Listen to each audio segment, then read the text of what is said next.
Good morning, everybody. It is I, Stippling Vaughn, and I am, of course, at my local dive bar. You can hear the music playing in the background. That's because they have the jukebox going on. And I'm not working on the lost pages today. That page is, there's one panel left where I've got to put wild card in. I'm currently drawing a wild card. And so because I'm currently drawing wild card, that page doesn't have anything else to work on right now. So I'm going to work on this page from Scat Investigators. Remember, the campaign for the Lost Pages by the Diaz brothers is still going on, is in demand right now. And from what I last read from them when they were posting on Twitter, was they're looking at, I think they're looking at closing out the campaign and fulfilling it this fall. So I still got time to work on that page. Once I get done working on that page, I will be working on this full time again. And so, remember, when I'm working on the Scat Investigators pages, I can only do so much without showing reveals. So that's the reason why I have that one splash page of different horror monsters and folklore creatures that I'll be working on for my videos and my time-lapse videos. So right now this page is if you look at this page, I mean, there's really not much going on. They're sitting on the side of a hill. So you're not really revealing anything yet. So, but it gives you a chance to get a free preview of what's going to be happening in the book, along with seeing how I go about the method of stippling to create these images. So, today I want to talk about Dan Fraga. Met Dan Fraga for the very first time when he was at the Garden State Comic Con. And it was a pleasure to meet him. He is indeed a very tall man. But the biggest thing, my biggest takeaway from Dan, this is not, some people can criticize how he's late with his campaign. That's not what I want to focus on. We're not going to talk about that at all, because it's not what this video is about. Okay, this is about Dan Fraga, the man. Okay. Very first thing before I showed him the books I was going to have him work on or have him sign, I thanked him for all of his kind words and his words of encouragement whenever he'd mentioned me in one of his streams, and said about how I'm stippling. And as soon as I said that, he goes, "You're Stippling Vaughn." And I said, "Yes, I am, sir. I am Stippling Vaughn."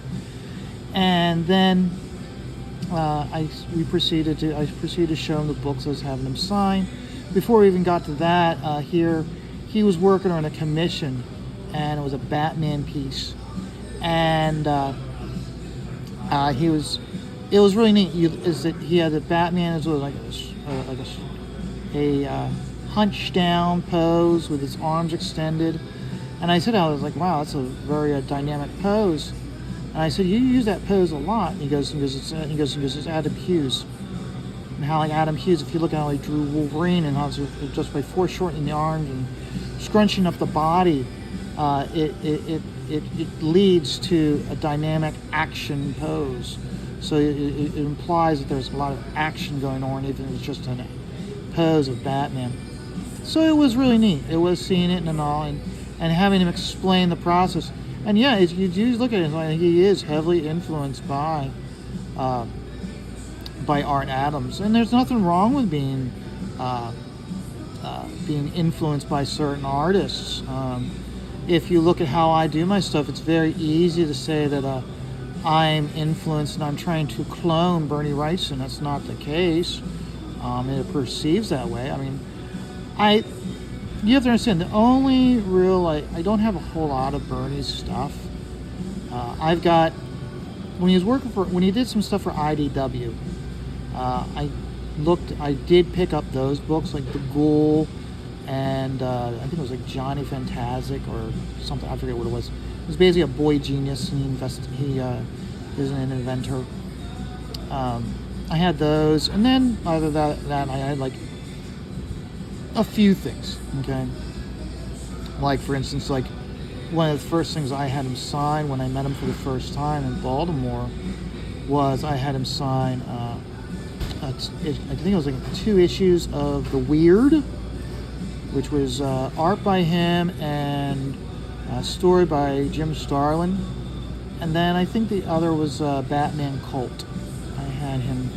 I signed those. So I had those ones I had him sign. I never had him sign my Frankenstein book. But like the Frankenstein, I do look through that sometimes, but not a whole lot. Because the reason why is because I don't want to start cloning him. Every once in a while, I do look through that, and I think Dark Horse a few years ago, or quite a few years ago, almost a decade ago, they produced a Eerie book of his stuff. And again, I've flipped through that book every once in a while, but not a whole lot. So I just do my best when I'm working on this. I don't think about Bernie. I just look and go like, how can I render this image without showing any holding lines? That's the reason why a lot of times I will render the whole image almost as if it was a black and white photograph, and just let the tones, the variation of tone, create the image. And many times by doing that, you're able to avoid doing the holding line. When you take a look at these leaves, okay, none of these leaves have a holding line on them. And you just look at how I'm doing the tree right now. You have that sense of light, the medium ground to dark. And all I'm doing this is with dots to create the texture and create the tone. So that's how I go about doing it. So, but no, meeting Dan was great. It was a blast. One of the biggest things about him was I had him sign Deadpool. No, not Deadpool. I had him sign Bloodsport number 25, and he starts to go like, oh, I've got a story to tell you with this one, and he points to his wrist and he goes, it involves this tattoo, and before he could get into the story, I go, yeah, it was the Pittsburgh show, and he goes, you pay attention. He could tell right off the bat just by me saying, yeah, it was at the Pittsburgh show, that I pay attention to when he's telling stories, when he's with the professionals, which I think made a big impact on him. Like, hey, wow, I mean, we spend all this time talking to each other and entertaining people, and here was one of my fans, and he knows exactly what that story is. I don't have to tell him. So what I actually had him do was I had him sign the cover, of course, but inside the book, he opened up the book and he goes, that panel right here. He goes, that's the panel I was working on while I was getting my tattoo. And I go, do me a favor, write on that page that story. And all I wrote on it was got the tattoos, like on the page. So that way, it's because remember, the big thing with going to get an artist signed, and when I go to get a book signed, they're not for me to resell. Okay, I'm not one of those people. If I'm getting you to sign the book, it's going into my collection. I have a separate collection of signed books, and that's where it's going to go. And that's what led me to explaining to him how my comic book collection is organized. Because here he did 2 covers of G.I. Joe, and it was with IDW. And those were the two of the books I had him sign. And first thing he did was he looked at it, and he was like, yeah. I was like, kind of how he was saying how like he liked doing that, and the favorite part the best part about it was the King Cobra that he had on the Cobra side of the image. And I then went in to explain to him how, because he did G.I. Joe, he is now part of a finite amount of creators. They're in my collection, and I refer to them as the lifers.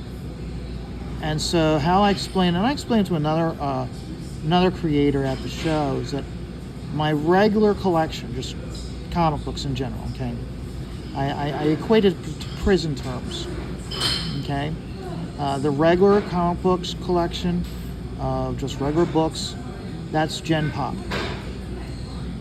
The books that I intend to get signed because the artists are regulars at shows that I go to, such as Garden State Comic Con or to the Baltimore Comic Con.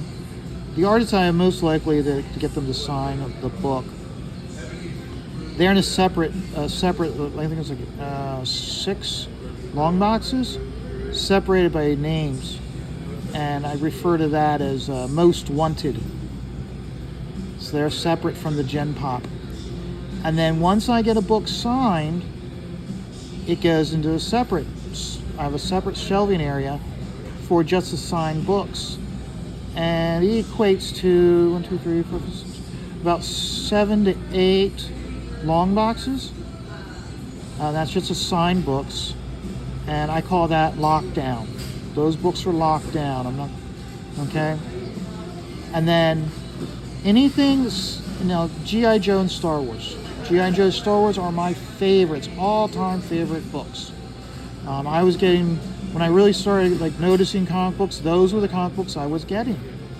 So they are, whether it's signed or not, the G.I. Joe and the Star Wars are all together, separate from everybody else. Before I go to shows, I'll do my research and I'll find, okay, so for instance, the first thing I noticed was when Dan Frag was going to be at the show was I looked up, I knew he did some G.I. Joe covers, so I dug those books out. Keith Williams, he was at the show. He did 2 issues of G.I. Joe. I have one of them. So I had him sign that 1 issue of G.I. Joe that I have. So Lee Weeks, he did a bunch of G.I. Joe covers. I've been going over the years getting him to sign them. I now have every single G.I. Joe with a Lee Weeks cover signed. So we have all of those, and all my G.I. Joe, all my Star Wars, yes, so all my Star Wars are signed by Tom Palmer. Walt Simonson, Louise Simonson is the editor. Anybody who did a Star Wars book, if I see you in the show, I get you to sign it. And then all the G.I. Joes and Star Wars, they're separate in one area, and they're referred to as my lifers. What that means is that it is my girlfriend's job to sell these books after I've passed away. Even when I'm old and senile in a retirement community, and I'm in my own room, which is the size of a closet, it'll be my bed, my bedpan, and my comics. It's all it's going to be. So that's how he joked, he was like, okay, I see how you're doing it. So, but no, speaking to Dan was great. He was a lot of very encouraging as a creator.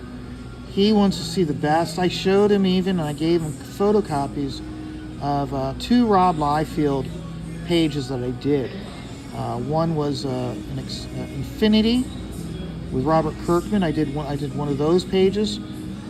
Came across that. Actually, no, I scanned the page into the comic book, into the computer, and I then went in and manually took out all the color. And then I went and had it printed as a blue line, and then went and proceeded to ink it. With the when Rob Liefeld did Snake Eyes, Dead Man's Hand, I think it was Dead Man's Hand or Dead Mark Hand, I forget what it was.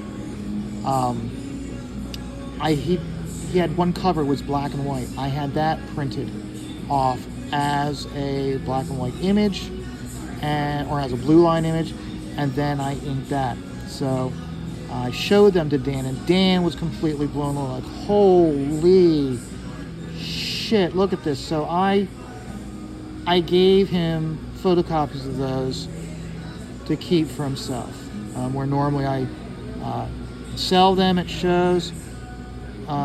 No, I gave them to him because he'd be the one of those. He's one of those few artists, having worked with Rob, he knows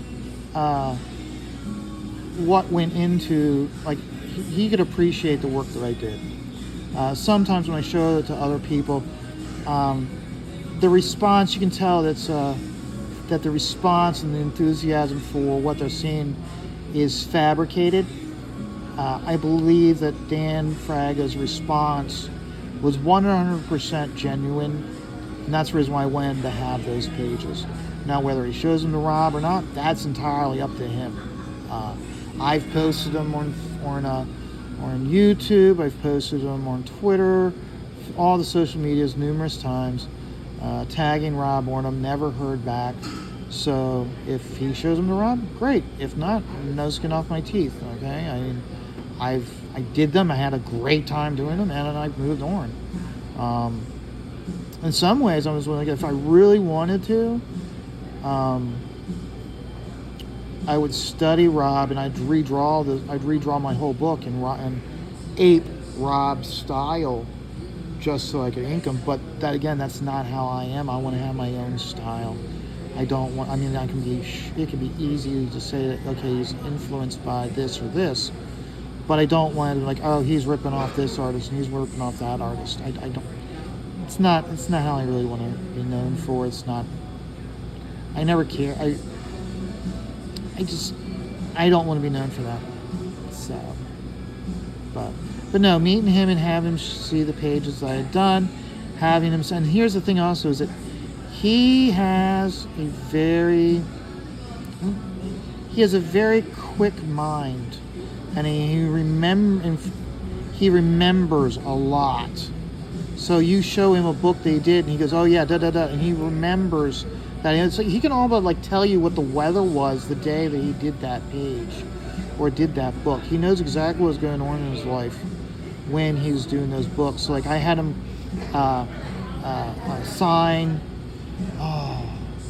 Death Mate Red, and he right away, and we all know from the story from the professionals, I think Art T. Bear, and he's got his campaign Black and White going on. He had the topic of when it was on his show was deadline, like your horrors as a deadline, and having those really tight deadlines and just having to churn the pages out no matter what. And Dan, of course, told that story of Deathmate Red and how he had to do so many pages, something like eight pages, 2 days, no sleeping. And honestly, I look at it like, I don't know if I'd be able to do that. Honest to God, I don't know if I'd be able to do that. So regardless of the quality of the work, you have to be able to at least look at it and admire him. Like, man, he did that much work in 2 days. He did 8 pages in 48 hours. And so for me, it was one of those where it's like, you have to respect that he was able to do that, regardless of the quality of the pages. Would I be able to do that? No. I can tell you right now. If I were to draw, even if I were to really crap out those pages, that'd be the worst drawing of my life. It would be impossible for me to then turn around and ink them in that period of time. It would be impossible for me to do it. I mean, I've had, especially at Christmas time when I come in here and I work at the bar, I'll get one person to do, hey, can you do my granddaughter or can you do my daughter so I can give it to my grandparents for Christmas? I usually get like one of those each holiday season. And it's amazing how I always get people. It's like, I'll get people like the week before Christmas saying, hey, wanting to commission me to do a page, or even like 3 days before Christmas, and they're wanting me to do a page, and I'm looking and going, and they're like, no money. And I've had sometimes they're like money is no option, or no money is no problem. I can pay whatever it is. I go, the money isn't the issue. It is completely impossible for me to create that image in dots in the time frame that you're expecting. Specifically, when lots of times I already have a commission already on that I'm already working on. I get a lot of times I get let's see here. The big thing I get the most of is dogs. One, two.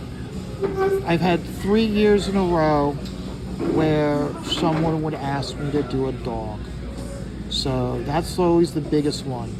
So when I get people like wanting me to do other things on top of it, and it's one of those where it's like, why didn't you come to me in August? Why didn't you come to me in September? And that's the thing is they don't think about it. And like even when I was heavily promoting myself, I was always heavily promoting how in July through August, I'd be like, get your Christmas orders in now. And I would get some people inquiring, but nobody placing an order. But then sure enough, I'd get like one person, and it's every single year, either on Thanksgiving Day or the day after Thanksgiving, somebody comes up to me and they ask me to do a piece for Christmas, and the deadline's Christmas. And it's like, okay, I don't have any other jobs yet, I can work on it. And I start working on it, and sure enough, between Thanksgiving and Christmas, I'll get like 2 more requests. And it's like, no, I can't. I'm already committed to this piece. I can't get it done. So it's just the way it is. So you have to respect that he was able to, regardless of how bad those pages may be, he got the job done.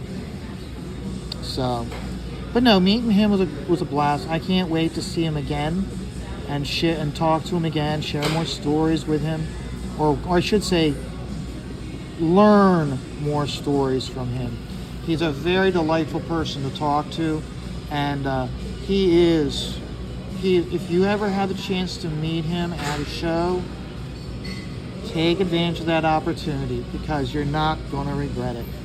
So I'm going to keep working on this. I'm probably going to be working on, I think what I'm going to do is I'm going to work on, like after I get done with this, I'll do these leaves here, and probably I'll work on, see how I got all these trees? I think I'm going to put a light, what I'll do is I'll switch to the old ink.